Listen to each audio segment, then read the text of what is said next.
The courtroom was heavy with an unspoken tension that could be felt under the skin. Jasmine Crockett stood at the plaintiff's table, her presence calm, composed, and alert. Across from her, Judge Brett Kavanaugh settled into his seat with the weight of untouchable authority. His eyes didn't meet hers at first, not because he missed her, but because he underestimated her. The gallery, filled with media and legal professionals, leaned in as the case docket was called.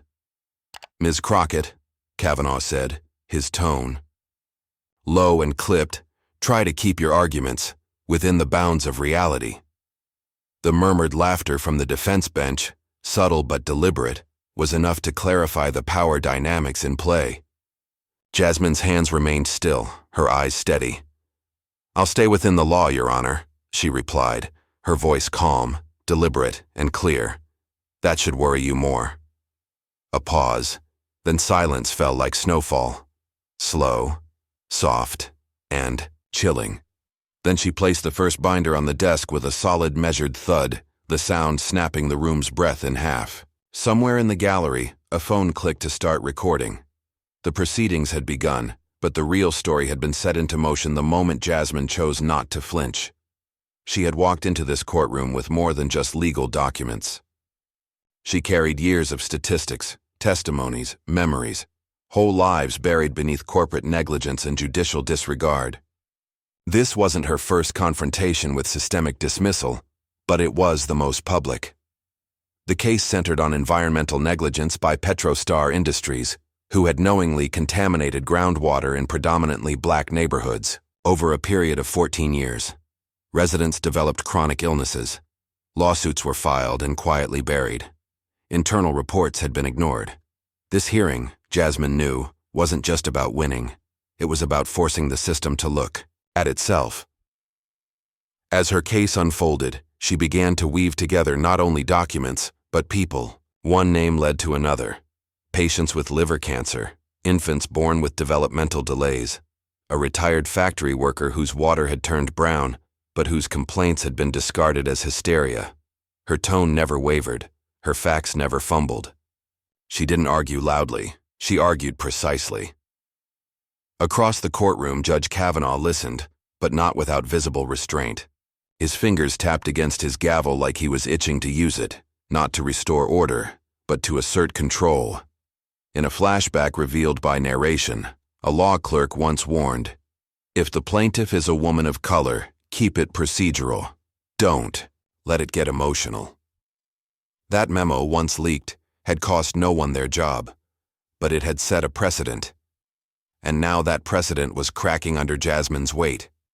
Each day, Jasmine revealed more than facts. She revealed patterns. Previous litigants from other districts who'd had their cases dismissed under Kavanaugh's past rulings. One man testified, "I was told the lab results were inconclusive. That was after I buried my wife." Another witness, a young boy with scarring along his hands, spoke softly into the mic. "We were told not to drink the water, but I had already given some to my little sister." The courtroom never gasped aloud. It was more of a collective tightening, an invisible shift in the air. Jasmine remained emotionally restrained, yet undeniably human. Her voice shook only once, when she presented a photograph of her own father, a man who had worked for Petrostar for 26 years before dying of organ failure. She didn't narrate the tragedy. She didn't need to. The picture said everything. In a sealed file she reopened with permission, Jasmine uncovered a confidential boardroom transcript. It held the moment where executives joked, "If they can't pronounce polyfluoroalkyl, they can't sue us." Kavanaugh leaned forward, eyes narrowing, as if the weight of that line bore down harder than any of her legal claims. For the first time, his expression changed, not defensiveness, but calculation. The story was changing shape, not because she yelled, but because she refused to be erased. The courtroom began to quiet in a different way, not to suppress her voice, but to hear it. By the fourth day of hearings, the nation was watching. Jasmine's calm had gone viral. Legal blogs referred to her as the blade in a velvet case. Kavanaugh, meanwhile, began using tighter language, more procedural deflections, though his irritation showed in the way he leaned harder into his rulings.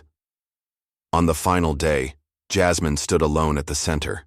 No witnesses, no visual aids. Just her and a projector screen. Kavanaugh attempted one final strike. "You've made bold claims, Ms. Crockett," he said, his voice sharper than before. "Do you have the scientific expertise to interpret this data correctly?" There was no defense objection. None was needed. The question was meant to undercut her legitimacy. Legally irrelevant, but socially effective. Jasmine approached the screen, not in haste, but in rhythm. She opened a digital file, a peer-reviewed study on PFAS contamination in minority zones. Her name appeared as co-author. "This study was published 7 years ago," she said. "You cited it during a panel discussion at Yale. I remember because I was in the audience. You didn't know me then." A few jaws shifted across the courtroom. Kavanaugh's face remained still, but the narrative pointed us to the stiffness in his posture, the flicker in his eye, the absence of a response. Jasmine continued, "This case isn't just about chemicals. It's about what we think intelligence should look like, what credibility sounds like, what leadership wears." She paused, turned to the bench. "You didn't expect me to know, because you never expected me to stay standing." The silence in the room expanded. No coughs, no whispers. Even the stenographer looked up momentarily stunned. Kavanaugh did not object, did not interrupt, did not condescend. He simply blinked once, slowly. A long moment passed. The gavel, usually slammed, was instead tapped, lightly, almost uncertainly. The hearing was concluded. The case was forwarded for federal review, bypassing the expected dismissal. Jasmine didn't smile. She simply nodded, packed her files, and exited. Behind her, Kavanaugh remained seated, as though the power in his bench had grown a degree colder. Weeks later, the aftermath unfolded, not with explosions, but with quiet dismantlings. The leaked hearing clips spread through social platforms. Analysts replayed Jasmine's breakdown of the scientific evidence beside her personal testimony. Overnight, she was dubbed a legal architect of truth in one publication. She ignored all interview requests except one, an independent podcast, hosted by a civil rights attorney who'd mentored her years ago. There, she simply said, "Winning wasn't the goal. Being heard was." Meanwhile, Brett Kavanaugh's public reputation began to corrode in fragments, not scandalously, but through absence.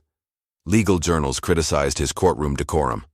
An internal memo was leaked confirming his pattern of ruling against plaintiffs in racially loaded environmental cases. Even more telling, his longtime assistant resigned without comment. His daughter removed his name from her public profiles. A neighbor passed by him without returning his nod. Silence, once his weapon, was now his indictment.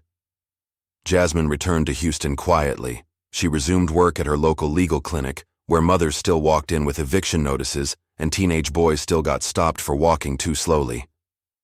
Her face was now on billboards about clean water rights, but she never stopped carrying her own case files. She visited her father's grave that fall, kneeling in silence. In her hand, she held the court transcript, its spine worn from reading. She left it there, folded inside a plastic sleeve beneath his name.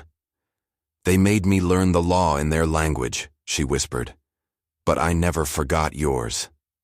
A soft breeze passed. Nothing divine, nothing cinematic, just the sound of quiet justice. Back in D.C., the courtroom remained the same, marble pillars, mahogany benches. But something in the air had shifted. A young black intern walked past the courtroom and paused. Her mentor nudged her gently. "That's where it happened," she said. The intern asked, "Where what happened?"